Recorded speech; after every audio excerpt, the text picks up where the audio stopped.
1, 2, 3, 4, 5, 6, 7, 8, 9. 1, 2, 3, 4, 5. 1, 2, 3, 4, 5. 1, 2, 3, 4,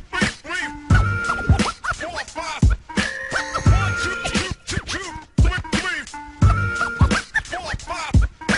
1, 2, 3, 4, 5, 6, 7, 8, 9.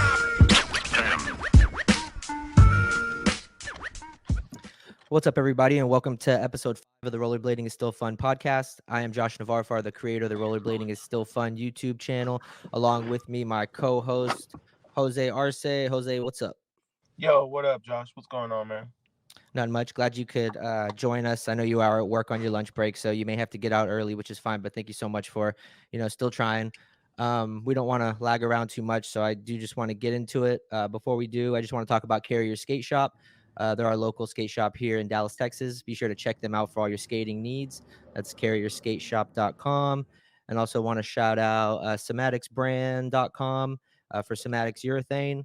That is the Jose Arce is actually one of their ambassadors, one of their flow riders. So shout out to him. And with that, we're going to get right into it. So today we have an amazing guest. He's arguably the best skater in the world currently. He got first place at the Windy City Riot Street Comp in Chicago. He got second place at Winter Clash, and he won the championship at the World Skate Games that just went down. This podcast is new and small, and we are just so blessed that he would take time out of his busy schedule to speak with us today. Without any further ado, let's bring on Julien Cudot. Hello guys, what's up? What's up, Julien? Yo, what's up, Julian? Yeah, all good over there. Glad to be here and see you again, guys. It's been a while. Yeah, for sure. Like I said in the intro, thank you so much for coming on. We're a small channel. We are trying to grow as me and Jose do more of these. So I just want to, thank you for humbling yourself and coming on to our podcast. Oh, you're more than welcome. That's my pleasure. I had a blast meeting you guys and skating and filming with you, Josh, as well in Dallas. So that's my pleasure. Thanks, man. I appreciate it. Okay, so let's get started. Just a couple questions. I just wanted to go a little some information about you. If you could tell us how old you are and how long you've been rollerblading for. So I'm actually 31 years old, and I think I started straight with aggressive inline in skate park and vert skating at the age of 8 years old. So I'm not good at mathematics, but that should be around 23 years skating. Wow, 8 years old. That's young. What's your current location?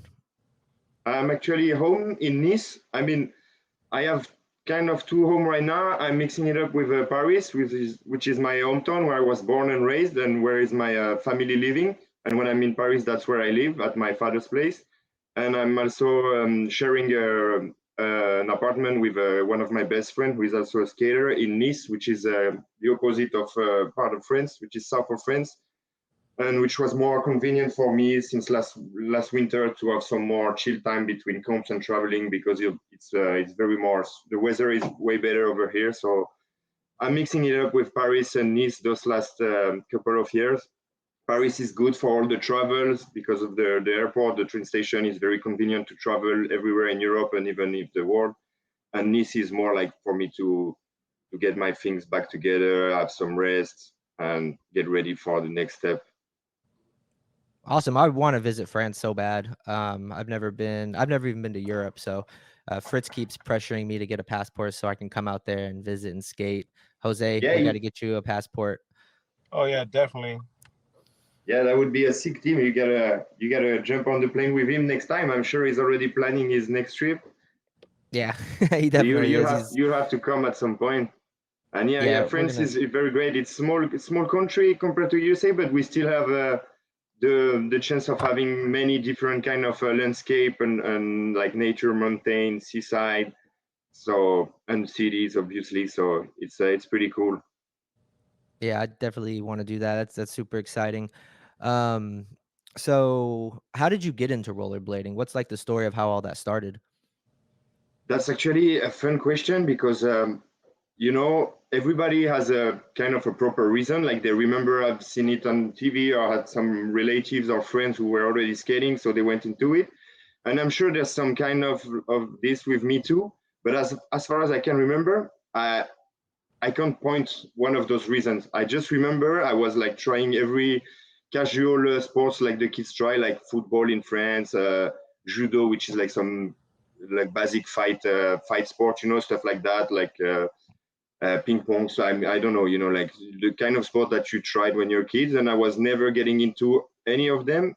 And at some point, I just asked randomly my mother, like, yeah, I want to inline skate in a skate park, you know, straight away. So I'm sure back in the day it was kind of still mainstream. So I think I might have seen it on TV, but I don't really remember it. But I'm sure there's a reason I asked for it. And yeah, then my mother looked on the internet, and back in the day they were the biggest skate park of Europe in the suburbs of Paris, which was called Roller Park Avenue. It was like inline skating skate park. It was huge, like 6,000 square meters, like some kind of wood walls, you know, with many different type of ramps. And we went there as a family day with my brothers, sisters, father and mother, like all together. And I had the worst day ever. Like I remember it was no fun at all. I couldn't stand on my feet, was keep falling. After that, I didn't think or talk about skating for a year. And around 1 year after, again, same story. I don't know why, but I asked my father to bring me one more time. And this time we just go as a father and son. And then it was not like I was good at skating, but I was standing on my feet, and it was like I got better, you know, without even skating for this whole year and not even thinking about it. And this time I fell in love, and I never stopped after that. That's awesome. Nice. Did you ever try skateboarding or anything, or did you just go straight into inline? I've been straight into inline. Then my cousin, which was already a pro skier, is the same age as me, but he was put on the skis by his father at the age of 3 years old. So around 11 or 12, he was already like getting sponsored and stuff like that. So when he was coming to the cities, so to Paris, he was doing some scooter riding. And I wanted to do like him, you know, because he was like already good at what he was doing. So I started I stopped skating for, I think, a few weeks and started scooter riding with him. And then Oh man. yeah, that's bad. That could have been bad. And then the scooter hit my face. And after that, I was like, oh, I'm done with this shit. I'm back on my skates. And yeah, then I was back there. And then skateboarding, I randomly tried a few times, but I was never even close to good or comfortable at it. And there's a thing with me, like if I'm not at least a little bit comfortable with what I'm doing, I have zero patience, and I won't give a shit about it. So I was I never went further than just hanging on the skateboard, but I was not willing to get better or anything. Speaking of skiing, have you ever skied before or anything? Because the way you do flips on ramps, it's crazy. So I could just imagine if you try like skiing. Okay, so the ski came after. But the reason I'm pretty comfortable with flips and stuff like that is because with this same cruising, since my youngest age, we were like jumping from little rocks to the water, from trampoline. We had the chance to have a trampoline at my grandparents' house in south of France. So every summer was all about like flips, trampoline, jumps, swimming pool, seaside, rocks, trampoline. So yeah, that's Awesome. how I got into this flipping mode. And then obviously I did some ski with him. And since I already had this background and plus the skating, I was pretty okay with ski. But you know, it's in the mountains, so you have to travel a lot. And also that's one more thing I'm not patient and I don't like about it. It's like too much preparation. And I was always too lazy to consider or even thinking about getting harder on the skis because like the cold, getting like a lot of special outfit and still getting a lot of snow on your body, you know, like the waiting to get the pass, going blah blah blah. This was too much preparation for me. But you can only but I do like it for it. so much. You like What? for so long out of the year, you know. You don't get snow all year, you know. That's exactly. That's so much preparation and stuff. Yeah, you're depending on many things, and it's still some preparations. even if the conditions are good. So I think that's not my type just for those reasons, you know.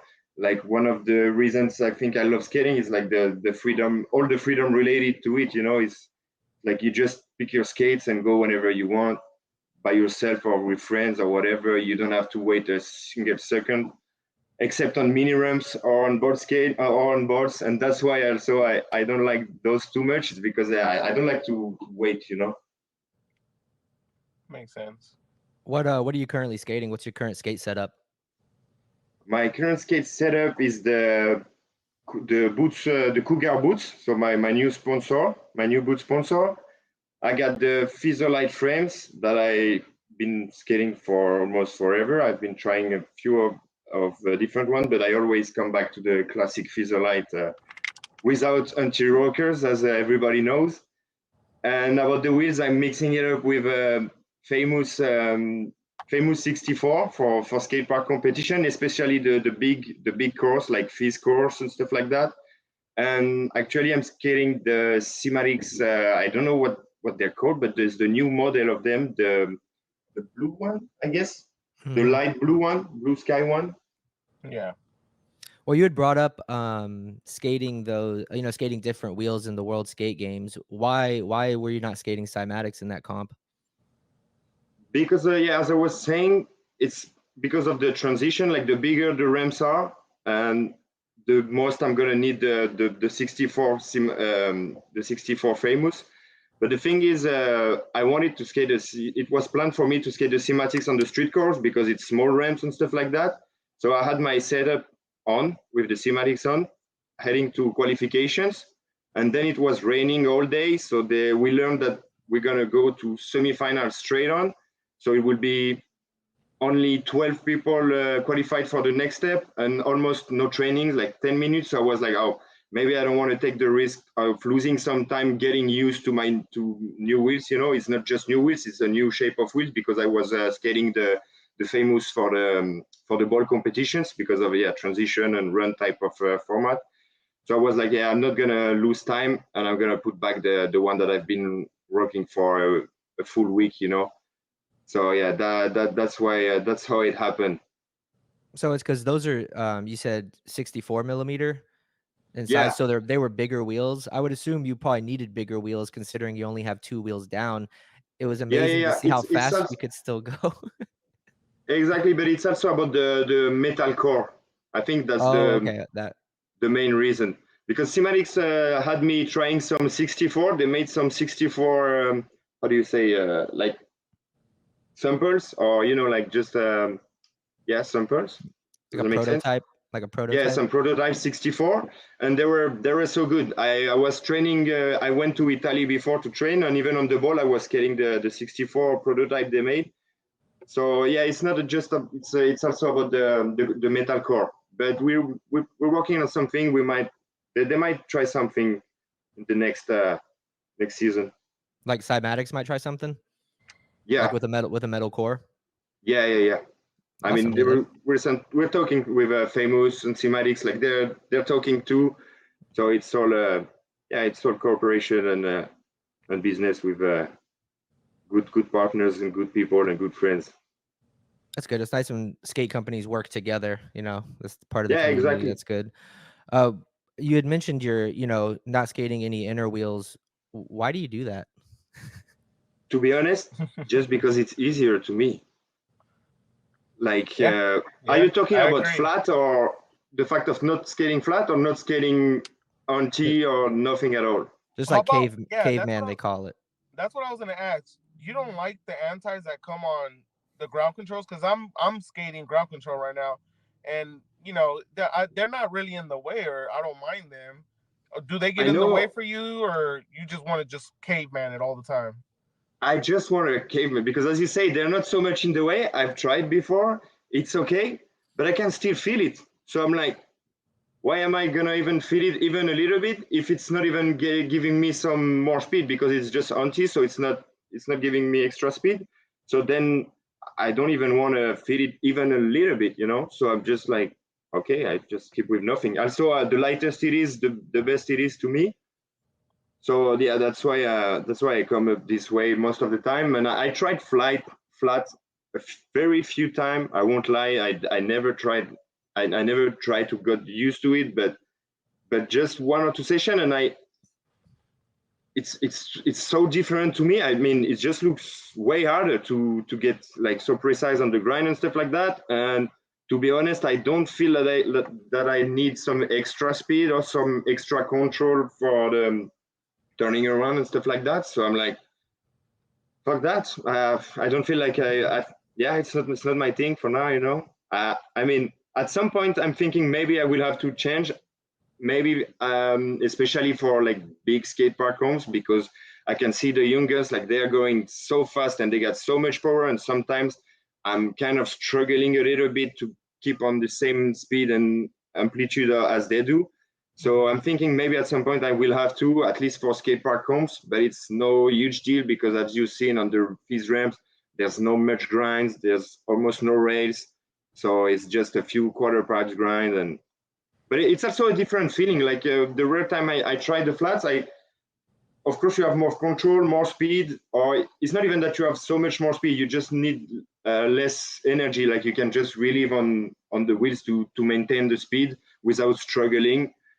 But the feeling is different, so it's probably good, but it needs to get used to it. And as I said before, if I don't see the big opportunities of me doing that, then I'm just gonna giving up on this and just keep my way. Like I'm going for the most convenient in the present moment, if I could say. Dude, I back in the day I used to skate caveman. I just took my inner wheels out and I was done with them. And I found myself breaking frames like all the time because your groove would get deep, you do a big gap and your frame would just snap. Although frames probably weren't as sturdy as they are today, but do you ever break frames because you're skating like that? No, I think I never broke a single frames. And but what you're saying makes a lot of sense. And in my opinion, that would be the main reason to skate at least anti-rocker. You know, just to because it was built for being used this way. So there's reason for that, including that it could break if you're not using that way. You know, so I don't know. Maybe I'm just light enough to be able to go that way. But yeah, I think that's a big reason that you gotta skate it this way in general. You know. Yeah, and I loved it. And then they came out with the shadow frames. Did you ever skate shadow frames back in the day? Do they I wait, think do they still make them? I have no idea, but I know I have tried some shadow boots for a little while, so I'm pretty sure I had the shadow frame on it. But the thing is, I don't really like classic freestyle frame type. You know, like any of them, like the Type M. I skated that, and it was fine. I skated some other ones, like maybe ground control. I think ground control freestyle frame was the most close to what I would like as a freestyle frame, but still I like the shape of a classic anti-rocker frame, but just easier for me with nothing in the middle. Yeah, I feel you. I skated those some of those shadow frames back in the day when I was skating caveman. I didn't really care for them. Um Besides Cymatics and Cougar skates, do you have any other sponsors right now? No, that's my two main sponsor. I have some season partnership with like some French club. You know, like it's like not association. It's like some clubs who works for the sport. Like they give lessons, they give skating lessons. They are making shows, and I'm working with them already for a few years. So sometimes we do like a one season partnership. They give me a little extra support, and I tag them as my sponsor for a season. You know. So there is one which is called Session Freestyle. It's a Parisian club, and yeah, they do stuff for inline skating. You know, like they give many lessons, and they're doing events like shows and lessons at the same time on suburbs of Paris and in the center of Paris too. And that's it. French Federation supported me and the French team once there is the official international comps. But yeah, main skating sponsors, Cymatics and Cougar Skate. That's awesome. Let me bring Jose back on. As far as welcome back, Jose. Did you Welcome back, babe. drop your phone or something? Oh no, sorry about that, guys. I had it on the dashboard and it started overheating a little bit, so I had to calm it Oh down. shit. How hot it is right now in Dallas? I'm not sure, but I think just because it's like on the by the window, so the Oh yeah, sun makes it harder, you know.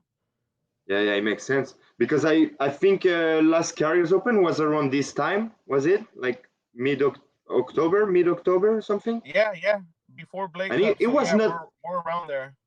yeah, it was almost cold. But I mean, I learned my lessons, and I think that's the thing with Texas. Like the weather can change so much in just within a few days. So sometimes it's gonna be hot and sometimes very cold at the same period, I guess. Yeah, it's cooling down a little bit for the summertime, but we're still hitting 90 degrees in the daytime, so That's it cool. sucks. So about Cougar skates, I know it was kind of a big thing in rollerblading that people were talking about that you weren't, sponsored. You were skating Solomans for the longest time. Why did you skate Solomans, and were you ever offered any sponsorships from any boot companies that you just decided not to take? To be honest, I didn't have like any clear proposal. When I was done with Trigger, I was thinking like this. I was gonna switch to another brand. So I was talking with a few friends, like Matthias Silan, who is skating and running razors in France and stuff like that, and they were like they would like to have me in the team, but they have no money business or proper investment to make to build something with a team or even I don't know. So it turned up like I had no plan about sponsors, and I was not willing to like send send requests. Like the way I grew up, like it was like if you deserve or if a brand wants you, then they come to you, and then you're in the good position to negotiate and deal with them. But I don't see it the other way. So yeah, I was talking with my friend who runs brands to see what's going on, but I was not willing on like asking properly out of nowhere, like sending emails to brands and stuff like that.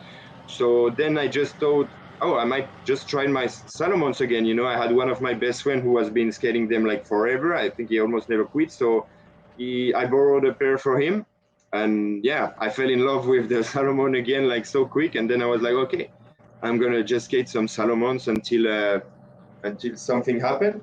And then nothing happened for like maybe 3 or 4 years. And to be honest, my mood with that was kind of changing. Like sometimes I was so juiced on it was depending on my current Salomon setup, because some of those boots I can get were like sometimes pretty hard or pretty used, and sometimes they were brand new and so solid. So it depends on my pair, but sometimes I was like, oh, I'm actually feeling so good right now. I don't need anything. I could even refuse some brands, because I feel so good. And sometimes I was like, I'm starting to get pretty bored about like finding the right liners, then finding the right soup plate, because Salomon is good, but there's some parts that are always missing. You need to find the good liners, because not all of them Salomon liners are great, so you got to find the right one. Then obviously I don't want to skate the original plate, so I always have to rebuild the boots to put some other plates over there. So it was kind of some pain in the ass for me, as I mentioned before. I'm not so much about patience. I'm not so about construction or preparation. So yeah, it was really changing from one set to another. I was like, now I'm feeling so good right now. I'm gonna keep skating Salomon forever, no matter what. And sometimes I was like, oh, right now I could accept almost any offers because I'm fucking done with that shit. But yeah, so I was at a point in the middle. I think I was good with my setup, and then those guys came out to me. They first showed up. I think it was Winter Clash last year or 2 years ago, but I was into the comp, and I told them like it's not the right time to talk about it. I'm really into the comp. So afterwards, they reached out to me by email and stuff like that. Is this And Cougar? then Is this Cougar you're talking about? yes, Okay. yes. So then I could see they were pretty serious and pretty big. So I was like taking consideration a lot of what they were willing to do. So we start talking, and yeah, they were proposing something good, but I didn't want to just go for it about it. I was like, I think my whole image in the aggressive line community is getting better and better. I don't want to ruin it, like with starting a skate with a random run who comes out of nowhere, because I didn't know about that either. But I was like, it's also a big opportunity, and they looks like they not just want to support me. It looks like they want to get involved in the aggressive inline community at all. So I was like, yeah, I haven't been complaining for so long, but we're all been like, yeah, sponsors, industry, it doesn't work, blah, blah, blah, always things. So I was like, so maybe it's my turn to try to make it better, with trying it with a new brand, new company that is willing to do it. So yeah, I told them I gotta try to skate first, because today I know I can skate anything, but I definitely cannot skate my best with anything, and I need to enjoy it, because I can skate anything, but I'm not enjoying any type of boots. I've been trying many since from all this time. So yeah, now I know this. I know I can skate, but I know some will feel not very good. I will still be able to do my stuff, but I won't feel comfortable about it. So that was the main concern. And then they sent the first boot, and I was relieved. Like in the next 15 minutes, I tried them, because I'm kind of picky with that. Even if I know I can skate almost everything, I still feel like I'm picky with the feeling, and I get used with what I've been skating before. So I was like, I hope I don't get stuck somewhere or stuff like that. But yeah, there were similarities with what I was skating for a long time, plus some good add-ons, like, they were light and manuable as the Salomon kind of, but way more solid. And the shoe plates was amazing. So that was my biggest concern, because I had some good adapt plates on the Salomon, and I just learned some back torques and stuff like that thanks to those plates. And I was like, I don't want to lose them. It's been 20 years without doing back torques. I just learned them. I don't want to lose them.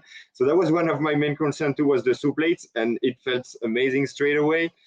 And yeah, the comfort, the maintain, and especially I like the feeling on the landings and the run up, but it's still pretty light. So it was a big relief after like 15 minutes of skating those. Is there anybody else on that team? Are you the first rider? Do they have any plans of picking up anybody else? I am the first rider. I'm sure they already have some flow. I've seen some people skating the skates, I think around USA. Do you know about Oscar Sosa? Yeah, Oscar, that's my boy right there. Yeah. Yeah, he's skating those, right? Yeah, he's skating them. He's been putting them on his story and everything too. Yeah, so I think there's a few others like him, I guess. I'm not even sure. And I know they're planning on building a team. But to be honest, I'm not sure if they want me to talk about it right now. But I'm kind of helping them with that. And I'm glad, because they're listening. They're listening to my ideas for now. Without me being a team manager or whatever, I've told them since the beginning, I won't be team manager. I won't give time or energy in that. But I want the image of the brand to be good and grow. So I would give my ideas, because I'm part of it now, and I want to help, but that won't be like my job or my main concern. But yeah, there's a team plan, and I'm pretty sure you'll have some news pretty soon. Maybe I'm even allowed to, but I'm not sure, so I won't say for now. Yeah, we don't want to get you in trouble with your sponsor. But that was all great. And then your other sponsor, Cymatics Wheels, how did that come to be? You mean how did it start? Yeah, how did you end up becoming a rider for Cymatics? Man, it was actually pretty random. I mean, I started to hang with Fritz again. Like, I know him for maybe 10 or 15 years when he went first to Europe with Josh, and even before that when I went first to Dallas like 15 years ago. So we hang up together in Europe when they came up with Josh. We were good friends and stuff like that, but it was like 10, 15 years ago. So yeah, it was a very long time ago. And then 2 years ago, after the World Championship in Argentina, he reached out to me again and saying, "Hey man, I got a skate shop, and now I'm doing the first Carriers Open. It's a competition related to my shop. Would you like to come? Blah blah blah." And then I was around in South America for the World Games. So I said yes. I came there. I spent 2 weeks with Fritz, and then I'm not sure if that was that year, so 2 years ago, or last year when I came back. But yeah, Cymatics was like, I think, starting. Niels was already on the team, and then just Fritz asked me randomly, like, you don't have any response, or would you join the team? I was like, hell yeah, and that was it, pretty much. We talked we talked a little bit. He talked with his partners, especially Jordan, I guess, and yeah, then we had a deal pretty quick. How do you like them? How do you like them so far? You've been skating them for a while now. Are they good? Yeah, I've been skating 3 or 4 different type of them, and it was always a treat. Like, you can see the wheels like really were very reactive and were lasting pretty good on street. There was a little issue with my pro model, like the black one.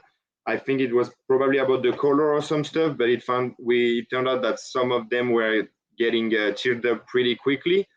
But that was just like an isolated case with this one, because all the other ones I've been ripping, like, they last so good. And when you're street skating, you can tell if a wheel is gonna last or not, because street is so rough.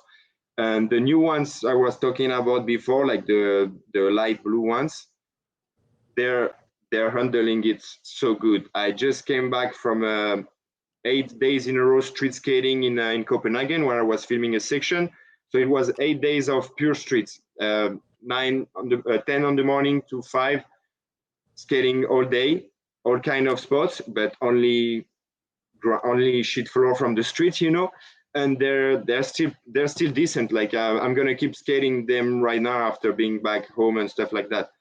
So yeah, pretty pumped on what those guys doing. I'm not even talking about the design and the shirts, the logo they're making. Like, that was the main reason I could think about being into it when he started talking about it to me, because I had the design and all the stuff, the gear in front of me, and I was like, okay, that's what I like, that's what I like to wear, like simple stuff, clear and simple concept and design makes sense to me. So we're good. The wheel's good. If the wheel's good, we're going, and so it is. That's what's up. Yeah, their designs are sick. I got on their Wolf T. I think you have it on also, which is funny. I know what you got. We're representing. I think this was based This off one's my favorite. This was based off his dog, I believe, Kiba. Oh, If I'm not mistaken, I think that's what he told me. And then Jose, you got Cymatics shirt on. That's a dope shirt with the purple logo and the. Yeah. Is Jose frozen? Oh no, there he goes. No. Jose, Jose, have you? I'm sitting still in my car, so that there's not much movement I can do. Have you gotten the new wheels? Chilling on your nice little table and the mic. We're gonna get you set up, but we had to do this one at a weird time because Cudot's 7 hours ahead of us, so we didn't want to have him do it in the middle of the night because we usually do our podcast in the evening. Jose, have you gotten the new Cymatics yet? Oh yeah, no problem. But Jose, have you gotten your new Cymatics yet? Like the Cymatics, the green ones or the blue ones also? Have you gotten those Jordan yet? actually told me to give him a call today on Wednesday, so that's what I'm gonna be doing once I get off right here at work. Hopefully.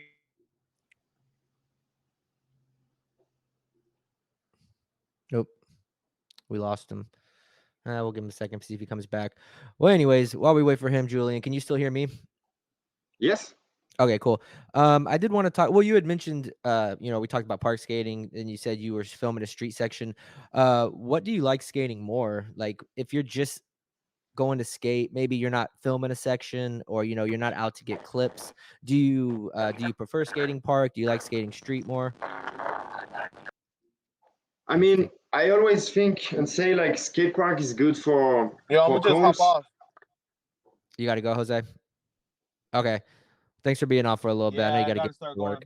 But yeah, man. Hey, nice talking to you, Cudot. I'll catch you later, Josh. Yeah, good to see you, Jose. Easy, man. Yeah, you too, bro. You too, brother. Peace. See you around. Okay, so street park versus street skating versus park skating. Skate park is about fun, training, maybe training new stuff, competitions, and streets to me, like I can't really think about a street session without filming. You know, like when I'm out on the street, it's because I want to make some good ass clip I would be happy about and hyped on and willing on building a section. You know, but if you're talking to me about like nice, perfect spots, then it's pretty close. Because yeah, safe, cool spot in the street. I'll enjoy having them as a nice chill session as much as a nice. I mean, when I'm having like a nice chill session on skate park, I won't skate the ramps so much. I will skate like the nice ledge, the nice coping ledge, or the nice rail of the area, you know. And yeah, I I can tell what's best, you know. It's Yeah, they both it's have their place. I think yeah, it's parks, too different. you're probably more willing to skate a park just for fun, but if you're out street skating, the goal is to get a clip. Yeah, exactly. Like yeah, I'm more proud and happy about myself when I did like a sick stuff on the street than on the skate park, because like the risk is so much higher on the street that yeah, the reward, the self reward has to be bigger for sure. But Yeah. yeah, skate park is so much fun. Like you, if you don't have any accident or big troubles, like you can skate park, I think pretty far in your life, you know. Like it's made for that. That's the big difference. Skate park is made for that. It's like grown up parks, grown up fun parks, you know. And street is it's not made for that. Yeah, the streets is real. Yeah. If you want to tell us a little bit about the World Skate Games that you did really well in, how that experience was. I thought is this the first time that rollerblading was in this, or this is the first time I've ever heard about the World Skate Games? I know it's Fritz was on talking about it, but I don't know if we talked about that. But you want to tell us a little bit about that experience? Yeah, so no, it was not the first time inline skating was into it. I think the first official World Games were in 2017 in China. Then it's every 2 years. So it was 2017 China, 2019 in Barcelona, then was COVID, and then it was 2021 in Buenos Aires, and 21 or 22. It was a little bit messed up because of the COVID, but I think it was end of 21, counting for 22 and 23 in Buenos Aires, and now was 24 in Roma for 24 and 25. And yeah, so first inline skating into it was 2017. The thing in 2000, the last one in Buenos Aires, so 2022, was the first time for street skating, including into taking part into the World Games. By street skating, I mean street park. They got two different type of skate park, and yeah, there's one kind of smaller one closer to grind technical stuff, and there's the bigger park, which is usually a Fizz ramps park, and this year was a ball. So yeah, that's And the main. you won the bowl comp also, right? Like you won bowl and the street comp. Yeah, exactly. Yeah, this year I'm so pumped on it. I managed to make to won both, and that was already kind of my goal when I came to Buenos Aires 2 years ago. But it didn't went very well, at least on the beginning, because 2 years ago was street first, and I hurt myself pretty bad on the first day of street qualifications, and then I was very stressed about, is my knees gonna hold until the street? Am I gonna be able to go to skate the park afterwards? Should I cancel the street and try to focus on the skate park? Should I cancel both of them because I got a 3 month trip afterwards? That's why that was when I was heading to Dallas afterwards, and then I had like 1 month in Mexico planned to record the Foot Moon documentary I made over there. So it was a shitty start, to be honest, but then I could see my knee was handling it pretty well, so I still went through the final of street. Didn't went well. I missed my 2 runs and didn't place, and then I managed to get my shit back together for skate park and won the title in skate park. So yeah, this year was the second time I could try it, and it was a better schedule to me. It was skate park first, so to be honest, on these competitions, skate park matters most to me, because that's still the official only title. Like street is new to this. It's an official world title, of course, don't get me wrong, but just to me to get like some helps from the States, from France, it will only works with the skate park title, because it's only skate park which is recognized as a high level official sports. I don't know if that's clear in Yeah, yeah, English. I get what you're saying. Yeah, so street is pretty new, so it's not recognized by France or by maybe any federation. I'm not sure about being like a high level real type of sport. So yeah, skate park was my main concern, and it was going first, so I thought it was better. And yeah, that went very well, because after the skate park I had the pressure going down a lot, and I was just heading to the street like with very less pressure, and I had the time to get this pressure back, but in a nice way. And yeah, it worked out so good.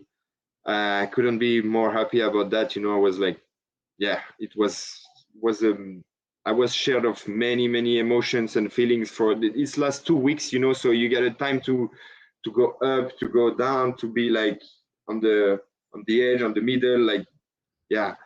So I was happy how my feelings went, and I let my feelings expressed, and turned out that I did the right things. Yeah, big congratulations on that victory. Thank you, brother. As far as skate comps go, like, how do you prepare yourself for something like that? Like, do you have any rituals or routines or anything that you do to physically or mentally like prepare yourself for a large competition like that? Yes, but it's just evolving day by day, because it's still, it's getting a little bit more serious, stuff like that. But it's still inline skating, so we still don't have um, like daily coach or daily routine to follow. Like we're on our own self.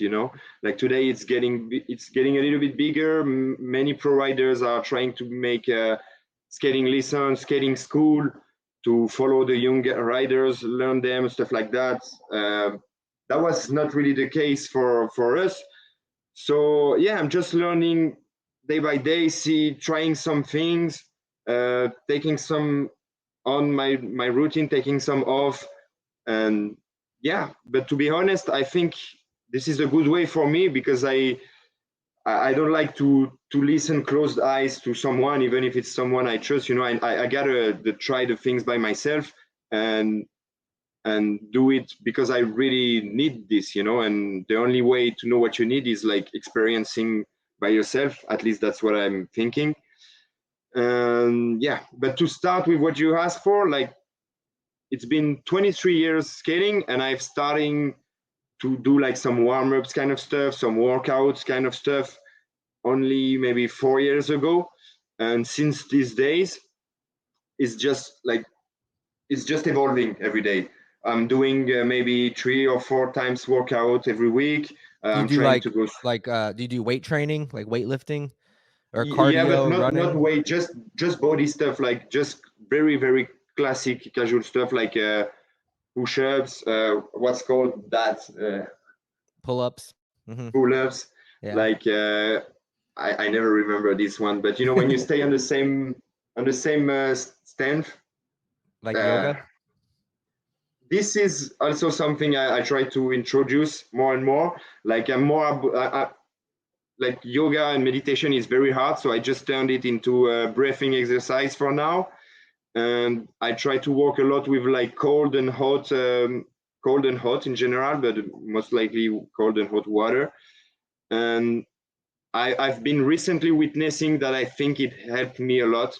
So these two things I'm gonna really try to keep deep into it. So yeah, right now I'm gonna try to explore more about like meditation stuff, breathing stuff, and cold and hot. What about your So yeah, diet? Do you take any like dietary restrictions, or are you on any type of special diet, or do you just eat whatever you want and go out there and kill it? I do both. To be honest, I do both. But a casual classic week at my home, I will try to hit like pretty healthy all week long, like raw veggies and stuff like that, raw veggies, fruits, and some rice or pasta to still get filling, you know, because you still need to have this feeling of being not starving anymore. But I never refuse myself anything I want, you know. But as I introduce this kind of healthy diet really slowly and day by day, my body now claims for it, you know. So I'm not even. I like any kind of junk food, but now it's not like before. I've turned into this routine so naturally that now it's like it's better for me. I can feel it. So even when I'm allowing myself other stuff, I'm like, oh, tomorrow I need to get back to healthy stuff because I'm gonna feel like shit otherwise, you know. So yeah, that's one of the reason I think it's good to be also self. How do you say? On your own routine, because you just do it. You just do the things because you really want them, and that's when they become like real. You know, Yeah. I'm not forcing myself, you know. It's just like today my body, my brain knows that's what I need to be healthy and keep doing what I do and do even more. So yeah. What about But like, it's good. Sorry. what about like alcohol or marijuana? Do you partake in any of that? I quit smoking marijuana like 7 years ago, I guess, and I quit alcohol. I quit drinking alcohol at all 5 years, or maybe it's gonna be 6 years right now. Like in October, I stopped in October 5 or 6 years ago. So I'm still smoking a few cigs a day. That's one thing I'm trying to work on as well. But I'm like, ah, it's. I think it's important to keep yourself some emotional good treatment. I know it probably doesn't sound like one, you know, but it's just a few days, and I like it. So I'm just keeping this way right now. It's in a place of my head that I that I would like to go on the way to stop all of that, you know. But as I said before, I'm just not taking any rush for anything, because I think the best way to make real change is just let them come pretty naturally. So let them grow in your head first, and then it will come somewhere. And yeah, so that's it for alcohol, drugs, and cigs. That's good. I mean, it's not terrible to have something, you know what I mean? If you smoke a few cigarettes, at least you're not drinking, you're not doing anything else. You know, to go completely off of everything seems very difficult. You know, I like to smoke cigarettes every once in a while. I got a vape, I smoke my vape, so, you know, I understand I that. almost quit seeking. I almost quit smoking cigarettes after Dallas, because I started to smoke the exact shape of a vape you're smoking now. I was starting to smoke that with Fritz, and it felt great. And I mean, I'm not sure it's healthy, but it still looks better than proper cigarettes, you know. So I was going on this way, but then I came back to France, and they didn't have those ones. They had only like kind of the big ones where you had to put liquids on, recharge it, change a lot of stuff. And again, I'm not even good to change my wheel, so I'm not gonna change some fucking cigarettes battery or stuff like that. So I went back to my few cigs a day, and been good about that for now. That's what's up. Yeah, these are a little too convenient sometimes. Those whole rigs where you got to pour the juice in and everything like that, that seems like a huge pain in the ass. I wouldn't want to Exactly. deal with that either. So let's see. Let me look at my notes and see. We got a couple more things I wanted to ask you.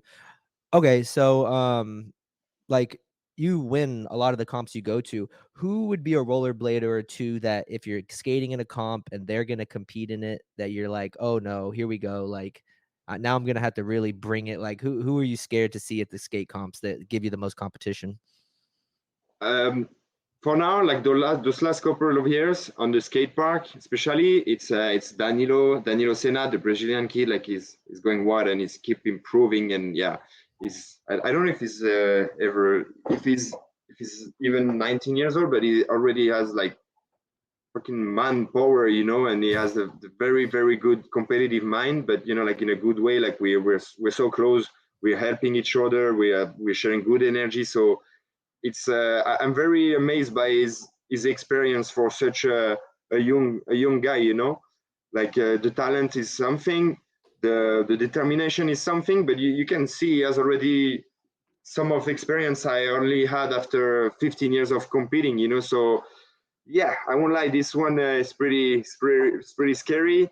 Yarrow Fridge is giving me a lot of pressure as well because he's so consistent, he escapes so fast and so much amplitude, and he knows any kind of trick. So yeah, he's one of my main opponent anytime we're sharing a comps. And there's the French. The French are coming hard too, and it's always has been this way on the park. And Lenny is really coming in strong. Lenny Jourdain is very young too. And yeah, same thing. He's so young, but he already has so much experience. And I won't even talk about the tricks or the spin because he pretty much got me on that side already. And there's Leo, the one from the young guy who comes from Gap, the city where he lives and train Roman Abrat, and he's been trained by Roman Abrat. And yeah, this guy is another kind because he gets all the spin tricks too, many different that nobody gets too. But he also got like a street skater style, like he's bending on every single landing, like so steezy, and he gets the very technical and creative grinds too. So yeah, I'd say yeah, I think that's those four: Lenny Jourdain, Leo Fumeri, Danilo Senna, and Yarrow Frin mostly on a skate park comp. And then Nils is one of my main opponents, but he's less showing on the big course type of event. He's more of a street skater. So any street park type of comp or any street comps, yeah, that'd be some real pressure. I never shared a street comp with him. I won't say I can't wait for that, but yeah, I'll take that. Word up. What's your favorite competition this year that you skated in? And I think that was the Windy.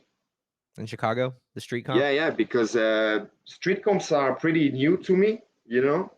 I mean, I think I've done only not even, I think I've done maybe 3 or 4 street comps in my whole life.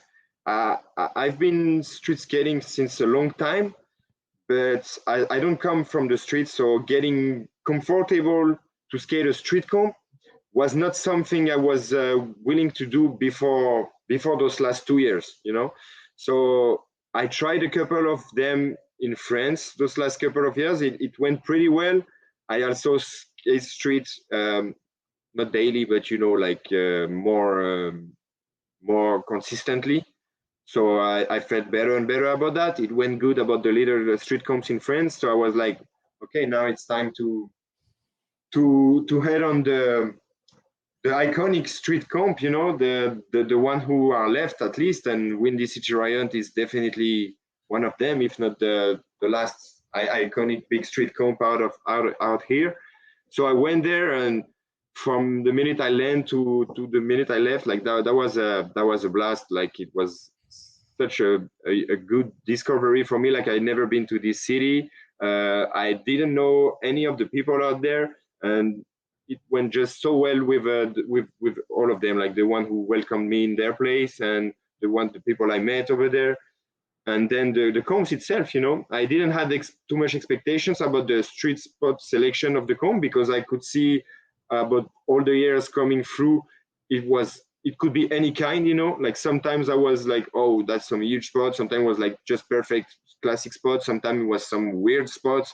So I had no expectations. I know it could be anything, but I just wanted to give it a go, and I was feeling ready for that. So turned out pretty good.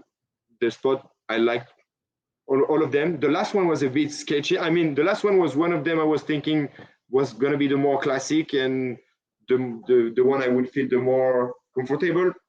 But it turned out that this famous spot is pretty rough. Yeah. Like the floor is not so cool. You gotta jump a little bit before if you want to skate the rail as a normal downstairs rail. And the floor was kind of wet. And there's those fences at the end of the rail. Like if you go on the wrong side. Yeah, that looked terrifying. yeah, that was terrifying. But the thing is, on a comp, the mood is different, and you just don't think so much anymore, and you just go for it. I think I would not skate that that spot, even for filming a section. I don't think I would skate that spot. It would take me too long to get comfortable and confident enough to throw some shit even close to what I did during the comp. But during the comp, it's like you turn off the brain and you just go for it, and it works most of the time. So it's pretty great. Every time I'm filming for a street section, I'm like, fuck, man, if it was a comp, you would have done this shit for like ages now. But I still let the process go, and I spend 50 more tries, knowing that on a comp I would probably do it like within three tries, you know. But that's how it is. So I think that was the Windy my favorite this year because of the overall impression, and the spots and the win. Like I won many of the most iconic skate park comps, and it's been a while since I didn't won a new iconic one, you know, that I didn't won before, and more on top of that, a street one. So yeah, huge impression, huge feeling. Yeah, the vibe and the energy at the street comps, it'll really get your juices flowing and push you to skate hard. Yes. Just a couple more things, and then we're gonna start to wrap it up. But I did want to talk to you a little bit about, because this is another thing that they're talking about in rollerblading currently, is like going pro. Like, what do you think about, how do people go pro these days? Is it up to the boot companies? Can a wheel company make somebody pro? Do you have any thoughts on that? Or there used to be like the ASA skate competition here in the United States, and that was kind of the standard for becoming pro. Now it's just, I'm a glad. free for all. I'm glad that you say that, because I was only an ASA pro for a while, and I was completely considering myself as a pro because of that. You know, that's what it was made for, and I think it was official enough that you could call yourself a pro after that. So yes, at least it was this that was not being discussed before, but today there's not something even close to that. So yeah, I think today the only official pro status you can have is from a sponsor. I was about to say maybe just boot sponsor, but I think any skating related gear call you pro team. You can call yourself a pro obviously and compete in any comps in pro. But the biggest concern is about the one who skate only parks and are very good, like top world level skaters, but they're not skating streets, so they're not being on any boots team or stuff like that. So the question is, when those guys turn to skate the comp in pro, and yeah, it's pretty messy. Yeah, it would be cool to have just a few rules, like if you want, I don't know, any international comp in amateur, then you gotta enter any comps in pro. Yeah, I guess it's kind of what people are doing on the competition circuit. And yeah, I can't see a clear answer about that. I mean, the ASA was good for that, at least for the people who want to compete, you know. Then you can call yourself pro and you have to register on a pro. That's it. What were the qualifications to be able to skate the World Games at a pro level? You mean the actual World Games? Yeah, the one you just skated, the World Skate Games. What was the requirements to be able to register for pro at that comp? I'm sure there are some, but actually I think I don't have an idea about it. Yeah. Well, they knew. Did you ask Fritz? No, I don't think that came up. Fritz is an ASA pro too, so it doesn't. It's not his concern. He's a pro. Dude, I skated ASA amateur finals maybe like in 2004 or 5, and I got 8th place, and that was the only year they decided to take top 7. Top 7. Oh Yeah. shit. That doesn't make sense, because I'm sure it was even more people skating at this time, you know. Oh yeah, I know, it was crazy. I was furious because I was so excited when they announced my You my had place. 8. Yeah. 8 out of 7. Oh man, that's so terrible. Yeah. I was pissed. Yeah, when I turned pro, that was the top 10 in Eisenberg skate park. That was top 10. It's always been top 10. It was before and after you, right? Yeah, I don't even know after that I didn't care. I was like, fuck this. I'm not skating these comps anymore. Oh yeah, I I just got stayed you. street skating because that was the closest I ever got. And then, Oh my God, they you they, were they kind of there. took They it. didn't want Yeah. you. They didn't want you as a pro. They were scared. I swear. Yeah. That's funny. Um you do a lot of traveling like we talked about. What would you say is your favorite city or country to skate in? That's a very good question because I mean I'd say USA overall. Just you're talking about street skating, right? Yeah, yeah. I mean, yeah, it's gotta be USA in general. And I haven't been visiting enough city, like going deep in enough city to know which one is best. But I'm sure that there's some like for better than others one, But I feel pretty keen on Dallas, honestly. I mean, maybe that's just because that's the city I had the opportunities to stay the most. But I think I was talking with Jeff Dalnas too, and he was saying that Dallas and maybe he was saying about Texas overall that was very good about street skating. He loved to go out there, and I do so. Um, yeah, I've been hanging in California, but just for a few days. So and I had some plans to go specific, so I couldn't like really just go get lost and find some random shit or just go to many different ones. I'm What about curious like about Kansas City. I want to mhm. street skate Kansas City, What and about like the East Coast? Like New York? Have you been out to New York and the East Coast? yeah, but just for events back in the days, I never took the chance to hang there for a while. But that's some of my plans too because yeah, I never street skate that much in East Coast. The closest to the east I've been was Chicago and for Windy City Riot. I think I didn't street skate around this part. But Chicago's an yeah, awesome city. I love Chicago. I got to stay out there for work for about a month and a half, and it was an awesome experience. yeah, that's what I think. I mean, I was just there for a few days, so I was like, maybe my impression is not so fair, but it felt great. I think I love this kind of cities, like big cities, but still with some water around, like literally in the city.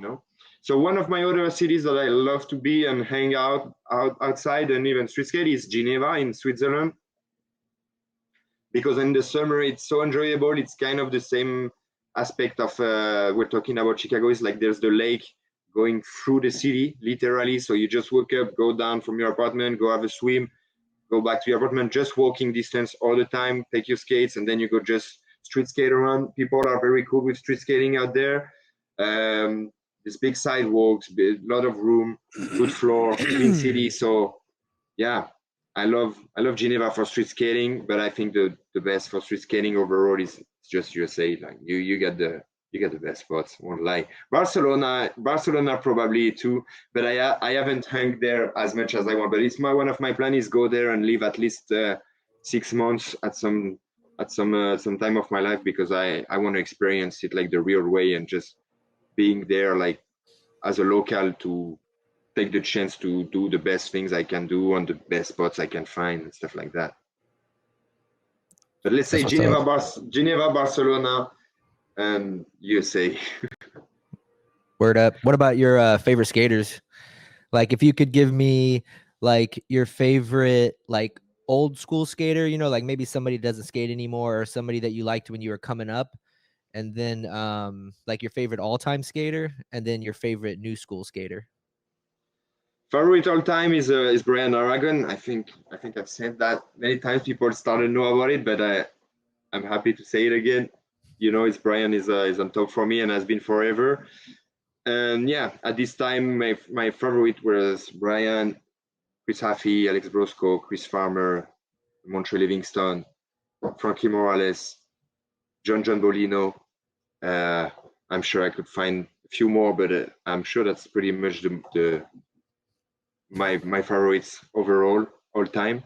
And today I'd say Nis Johnson and Andrew Broom, and that's the two who comes to my mind.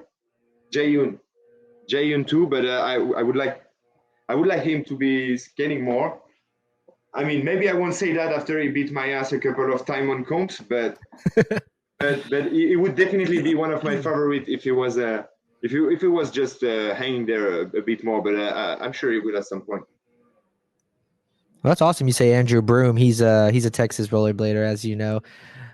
I've been trying to Yeah. get him to come on and talk to me, but he refuses. But I'm gonna try to wear him down. But that's awesome. And then just to kind of wrap it up, are you gonna be at Blade Cup?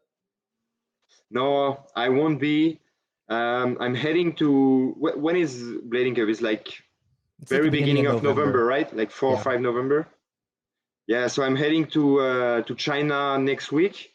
I'll be around China for 2 weeks. There's a second step of the World Cup, of the FIS World Cup in Shanghai, and then I go to Guangzhou, where's located a factory with Cougar skates, and I'm going there working on some new stuff. And yeah, I come back from that around 1 or 2 of November.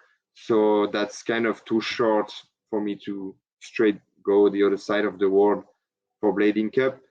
I was thinking about it, but I'm glad I didn't decided to go on because I already started to feel the too much of the world travel, all the travels I've been doing for the last couple of months, and the ones that I'm going to do in those next week, and for sure I won't have been.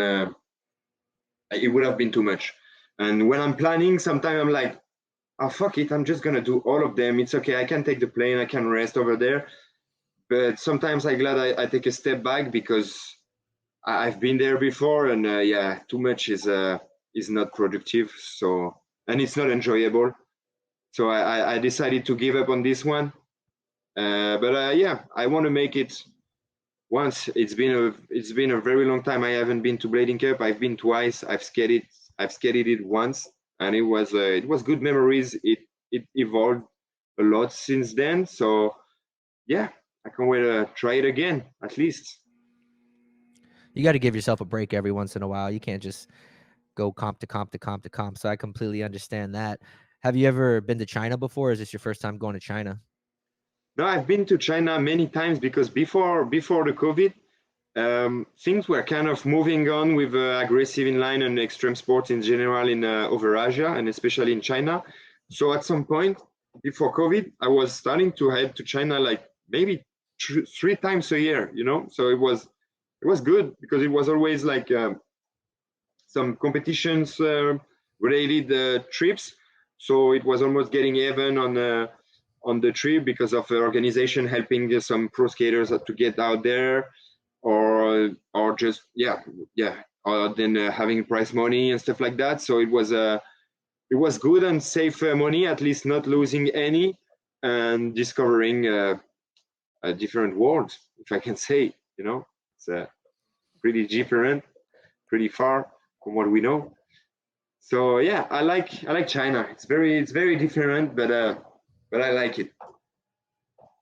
That's a place I'd love to visit also. It's China. cool. So with that, like, let's go ahead and wrap it up. I do want to thank you again for taking time to come on to our podcast and speak with us. Is there any shout outs you want to do, or you want to tell people where they can find you, plug your Instagram? Although I think you have, like, I'm sure every rollerblader in the world already follows you on Instagram, but are there any closing remarks or anything you'd like to say before we go? I think I'm good. Thank you for having me. To be honest, it was a blast. I enjoyed talking with you, Josh, and yeah, that's it. I hope people who watch gonna enjoy, and yeah, you know how to find me. Instagram. I try to answer people when they have decent questions or things to say. Always enjoy the support or kind words. So yeah, thanks all of you, and see you around on the skates or off the skates. Awesome. Well, again, I want to thank you. Again, I'm Josh Navarfar, the creator of the Rollerblading is Still Fun YouTube channel. You can find me at just search Rollerblading is Still Fun on Instagram. Be sure to follow the podcast so you can see new episodes. Be sure to like and subscribe and leave a comment. Let us know what you think. Also, We'll have a new street edit coming out, RBISF number 11, pretty soon. So keep a lookout for that. I want to thank Jose for jumping on at work and getting on for the little bit of time that he had during his break. But with that, we'll just go ahead and say bye. Thank you again, Julien. You're welcome. Thank you, Josh. Bye bye, guys. Peace out. Yo, ciao.